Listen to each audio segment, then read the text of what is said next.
I mean, even if this were true, you don't actually say it out loud.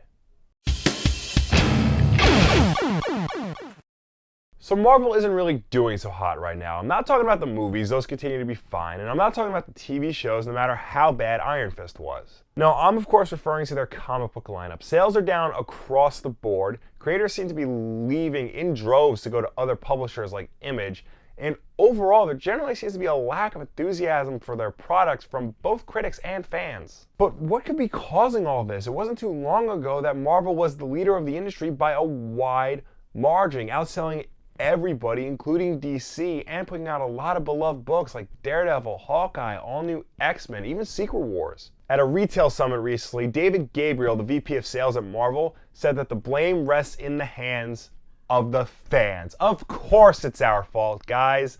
Sarcasm. Here's a direct quote from a follow-up interview he did with ICV2. There was definitely a sort of nose turning at the things that we had been doing successfully for the past 3 years, and they are no longer viable.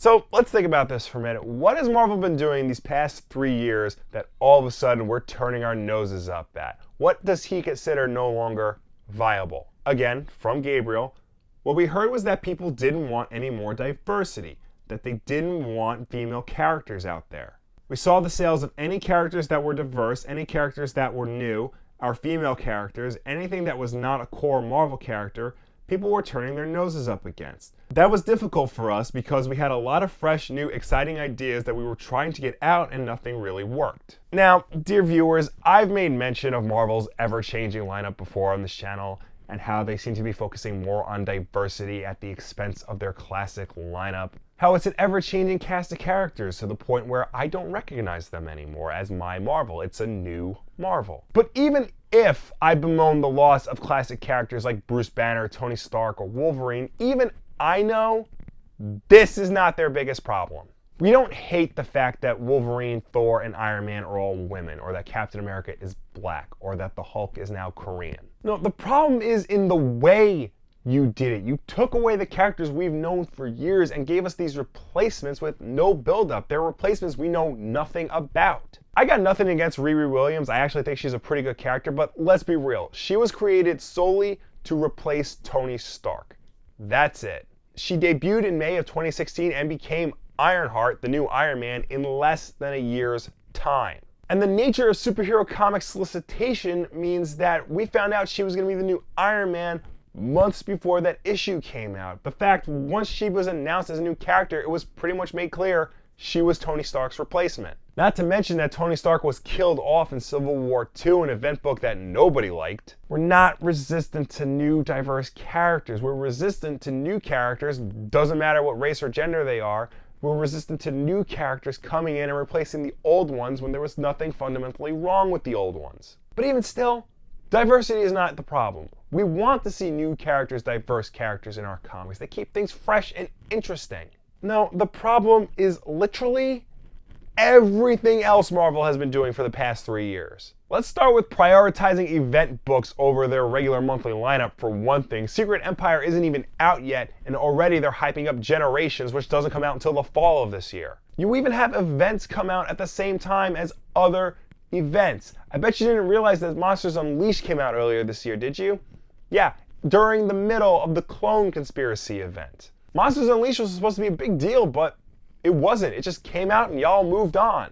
But it's not just the event books that are our problem here. You've oversaturated the market with your regular monthly lineup as well. There was an article published on IGN a couple of weeks ago before all this news broke that Marvel had put out 104 monthly comics in February alone. That's more than any other publisher on the market today. How is anyone supposed to keep up with that many books? And you're giving a lot of your bigger books supplementals go along with it. Everybody loves the new Black Panther series, sure, but does it really need 2 spin-offs? It's not like we're gonna get a chance to really enjoy these series anyway. Much like their event books, Marvel likes to start one series, end it quickly, keep it short, and then move on to the next one.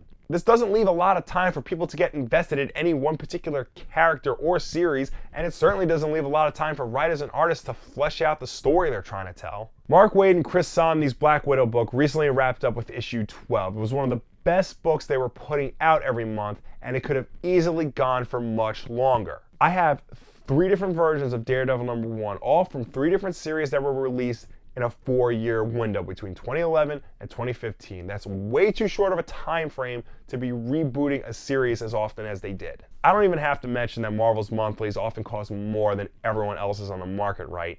Like they're often between $5 and $10 freaking dollars. With regards to talent leaving, maybe we can find the answer to that in something Editor-in-Chief Axel Alonso said recently. Quote, "There are fewer artists that impact sales than there are writers. We can hype our artists all we want, but I don't know if we know how many artists besides maybe McNiven and Copiel absolutely move the needle on anything to be drawn."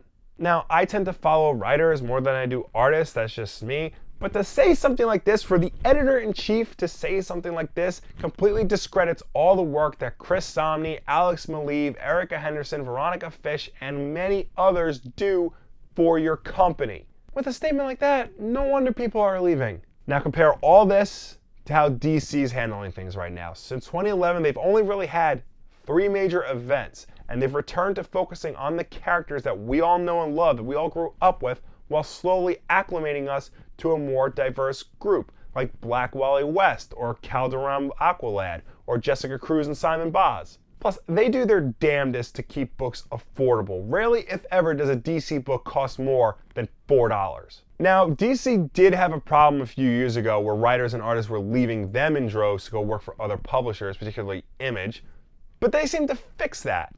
I don't know what they did, but they got people like Greg Rucka and Christopher Priest working for them again. That's a pretty big deal. And they've got a good crop of current superstars working for them, like Hope Larson, Sam Humphries, Ben Percy, and Tom King. Now, yes, DC does put out a lot of books every month, but at least they try to keep things varied. There are about like 60 or so main DCU titles, but then you have things like the Hanna-Barbera lineup, and Vertigo, and the DC exclusives, and so on. All Marvel really has is Marvel and Star Wars. You can clearly see Marvel and DC are taking 2 very different routes with the books they put out, and you can clearly see that DC's method is working. They have the majority of the market share, and most, if not all, their books are still getting more acclaim than Marvel's current lineup is. I'm not necessarily saying that Marvel is in need of a DC-style rebirth, although that'll probably help. What I am saying is that we, the fans, are not to blame for Marvel's current situation. Marvel is. They need to get their act together, and if you ask me, it's pretty simple. They need to treat their talent better. They need to stop focusing on events, they need to lower the prices of their damn books, and they need to treat their legacy characters with the respect that they deserve. We're going to be receptive of any and all new characters you give us, as long as we know that the old characters are properly taken care of. But what do you guys think about all this Marvel news? Do you agree with me? Let me know down below or anywhere on the internet. At least Marvel's going back to their old policy with digital comics codes. Usually when you buy a comic with a digital code in it, you redeem it, you get that code digitally.